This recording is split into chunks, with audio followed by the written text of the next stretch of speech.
We call these segments simply Capitol Spotlight. We essentially put a spotlight on a member of the General Assembly and discuss some of the things they've been working on. And it gives me a great deal of pleasure to welcome back a woman that we've had the pleasure of interviewing many times. She also happens to represent my community of Pawtucket, so I'm particularly partial. The Dean of the Rhode Island House of Representatives, the Honorable Representative Elaine Coderre. Representative, it's great to see you. It's also great to be here again, Dave. You have something very interesting going on. You're working on a bill to expand TDI for temporary caregivers. It's a very interesting piece of legislation. Can you outline it, please, for our viewers? Certainly. What the bill would allow is anyone who had a severely ill parent, child, spouse would be able to take up to 8 weeks of leave, the same way someone does in a pregnancy leave. Their job would be held. If they were paying co-pays on health insurance, they would continue to pay that, but it allows them time to take care of anything for the person who's terminally ill and to kind of get themselves acclimated to what's going on. And I understand too, and I don't mean to pry and to be personal, but I understand there was a time in your life when you were caring for an elderly parent, and you know the kind of demands that it puts on a family.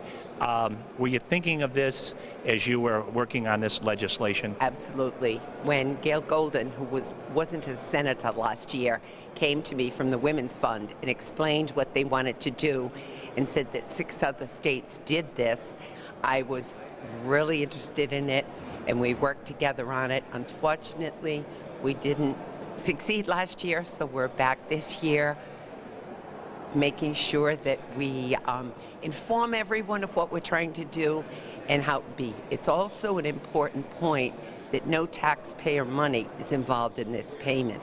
It is the TDI fund, it is deductions from the worker's own paycheck. So it's really up to them if they feel they need to. I was fortunate in that when my mother became ill, we had a 2-family home and she lived in her own apartment in our home. So we were able to keep her at home. Many times folks can't.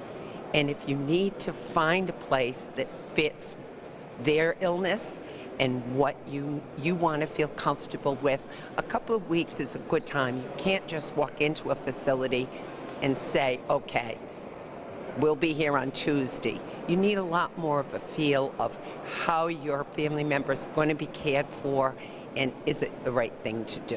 What kind of feedback have you had from the business community? We haven't.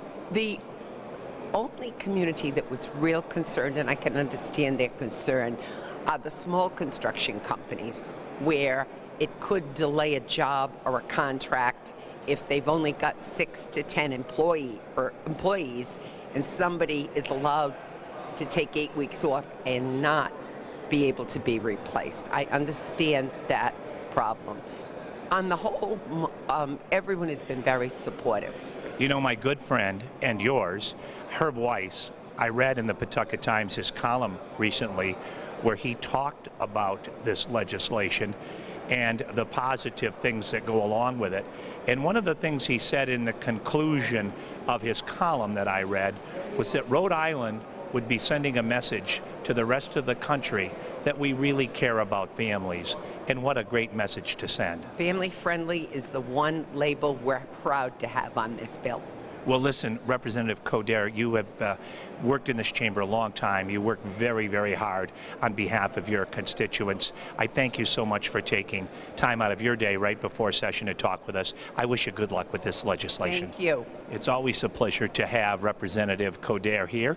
And of course, it's always a pleasure to have you here. For Capitol Television, I'm Dave Barber.